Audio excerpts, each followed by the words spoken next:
Hey, welcome to another update. It's not actually to do with the vending machine. I've decided to start painting up the doors, the walls. I've already done the ceilings. I've put on new LED lights, which are much better than that fluoro stuff that I had before. One of the ideas behind this was actually to try and make the garage a bit more in line with the new map that was released on as part of DLC 6, the Eschaton Row, which is on Promethea. I quite like the Promethea style map, but also the way that they've done those little alleyways that you sort of walk through in little bars and stuff. And I actually found those same assets on other Promethea maps when I went back there, and I didn't really notice them before, but they were really prominent on that particular map. So here we are. Well, it's not done yet obviously, but I've done the plastering, sanded it back, I've done the masking on the top side from whatever that top separator is called, and the bottom part. I mean, it's getting very close, so it'll be very interesting to see what the colour combination looks like with this black and the greyish blue that I... Sweet, so this is where we got to. Kind of like the colour. And the next bit that I got to do is install the new toolboard, which I'm planning to have about 15 mils or so off the wall, with LEDs on the board, like you know, do your standard sort of backlight type setup. Hey, so here is the toolboard. It's 1200 by 900.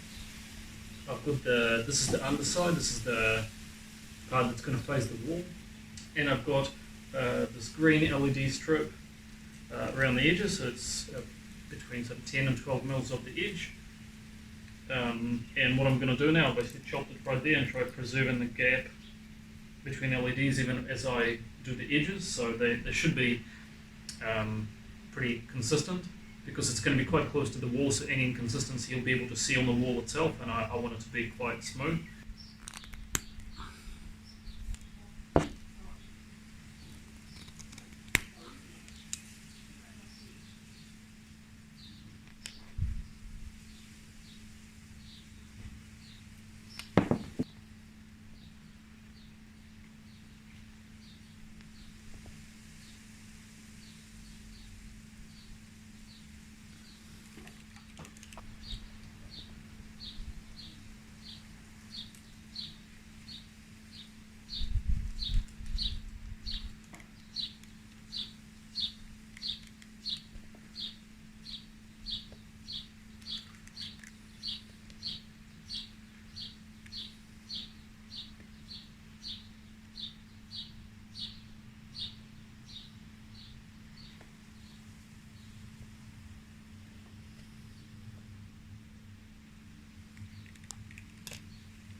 Right, let's give it a test, see what it looks like.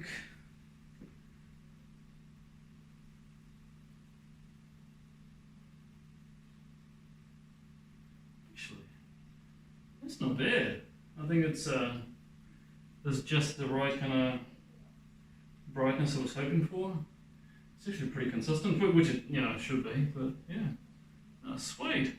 So I got this LED strip with built-in kind of diffuser, which is really cool, and it's sort of, from what I understand, it should be pretty straightforward to attach, but we'll see. I haven't used one of these before, but it's quite bright as well, so it actually looks quite good. So, and you can't see individual LEDs, which is what I was after. So, and the idea is to use this kind of conduit cable cover thing with these little mounts, brackets, and I'll run it similar to what we've got in the game itself, up along there, run it along the edge. It will then connect to the door, so I will have like a flexi sort of connection here. It'll run up to the top, and then where the fuse box, I'll actually make a cover that will make it look like one of those junction boxes in the game itself as well. So there'll be kind of a couple of game assets here I'll be trying to replicate. And the next bit is the electrical junction box, which is going to sit here. It's actually going to cover the existing fuse box for the house, because it doesn't really fit with the whole theme of it. Outlet here is actually connected to the lights, so when you flip the lights on, this goes in, that transformer is powering the door LEDs and the board and whatever else. When I've worked out the proportions, this has to be 980 mils high, so it's going to be pretty large. It's going to be down to here. I'll probably move it up a bit, like that. So it's not going to be small. One of the things that I noticed is that my bending machine is only 780 mils wide, and to be honest, bending 1 mil steel on that thing struggles, like I'm worried they'll snap something. So rather than compromising on proportions, because then it'll look different, and I'd rather not do that, I'm just going to slice it into 2 halves, bend both sides, which actually makes it a lot smaller. It makes it about 580 mils like that all up. Yeah, so we made it out of 2 halves, but it should be proportional, and my thoughts at this point is to make it on a hinge, so then if I need to get this or whatever, I can just open it up, and 90 mils shouldn't be too bad. So my concern was my wife walking in and out. She'll have a go at me for if it protrudes too far, if it's on the way, but hopefully it'll be okay, so we'll see.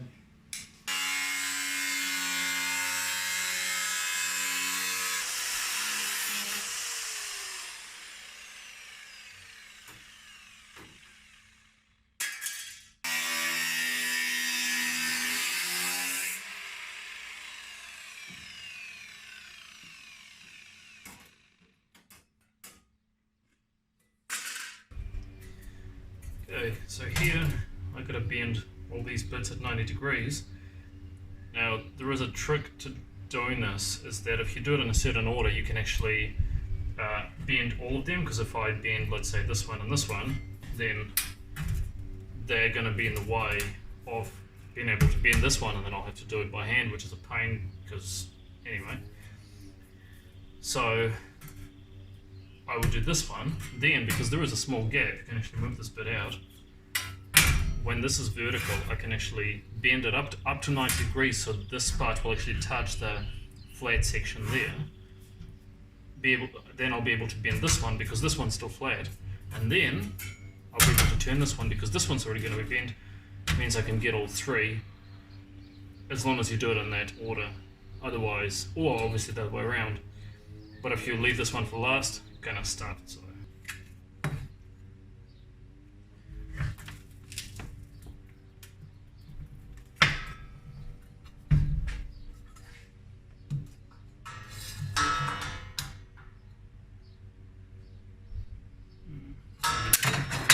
just a little bit more.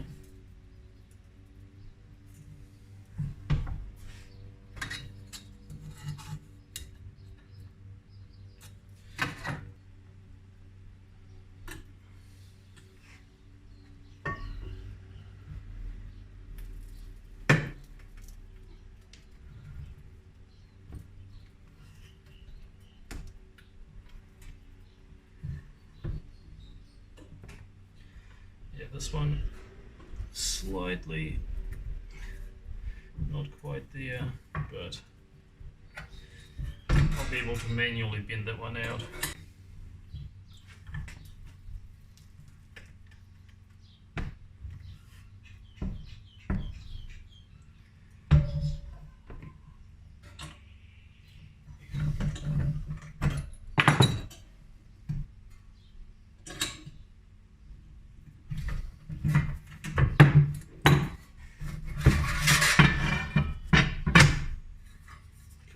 so just have to get them a bit closer here. Bit of hammer and dolly, but otherwise it's actually pretty good. So yeah, there's the top part. So this is now the bottom section.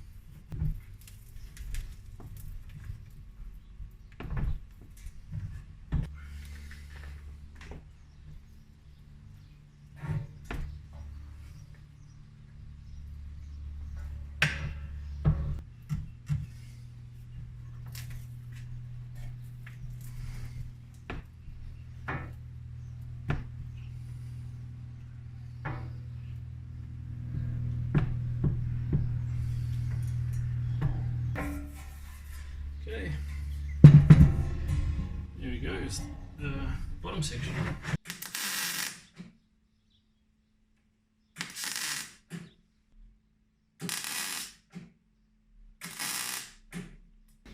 Cool, so here we are. That's the sort of the main thing of it. It's quite large,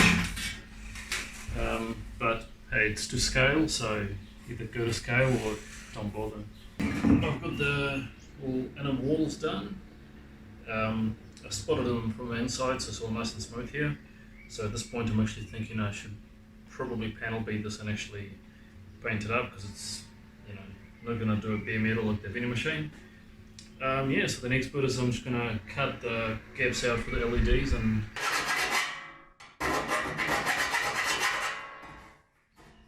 right now it's time to panel beat this. So it's a bit wobbly in this spot. The top is actually relatively straight. This bit here is pretty ripply, so I'll have to bash it out.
Unfortunately, again, I'm a bit unprepared. I've only got 120 as the lowest grit, which is not what you want. You definitely want an 80. So we'll see how this comes up. I'll have to probably sand lighter, because otherwise I'll just follow the contours of the bog and it'll just go wonky.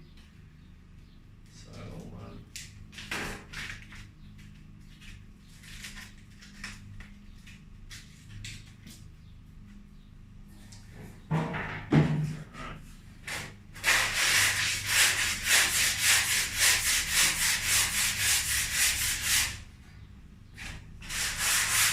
the good thing is this is 1mm steel, so there is actually not that much bend at all. As long as you don't put any pressure on it, well, minimal pressure, it should be fine. Alright, so here we are. That's where I got to with I ended up probably doing about 4 or 5 smears all up, because there were a few tiny little dots, like even around here where I was, you know, the cutting disc marks and things like that, so I wanted to get it all nice and mint, and sort of just these edges here, they're going to be quite visible, and although I know it's going to be grey and not glossy, but whatever, look, it's and on this side here, this bit here, that actually needed quite a bit of bashing, came out pretty good. It's yeah, I'm pretty happy with it. 240 did it in the end, so because I was using a 120 instead of 80 to actually block all the bog back in that. And now it's all 240.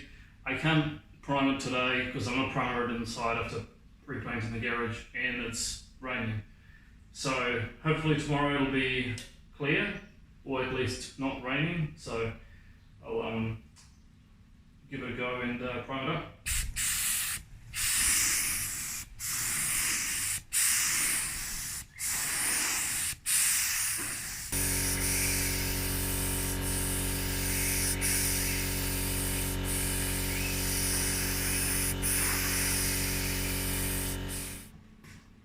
Here it is.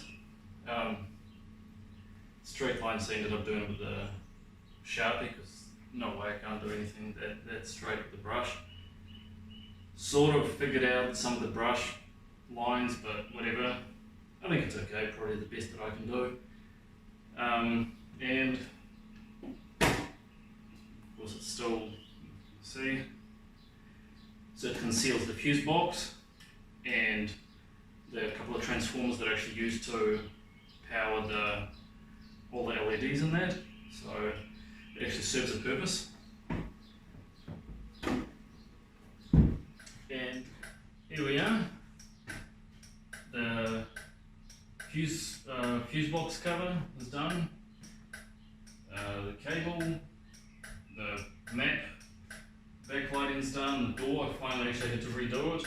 It wasn't straight enough, so my father's a woodworking expert guy, so when I showed him, he just made me these little channels with a router, and I painted them up, bolted them in, and fits perfectly, and it's nice and straight, because before you could see a bit of a wave going. The tool board, it's recessed by about 15mm, and the strip is sort of evenly distributed around the back, and of course that conduit resembles the pipes that you see in the game that come from the fuse box.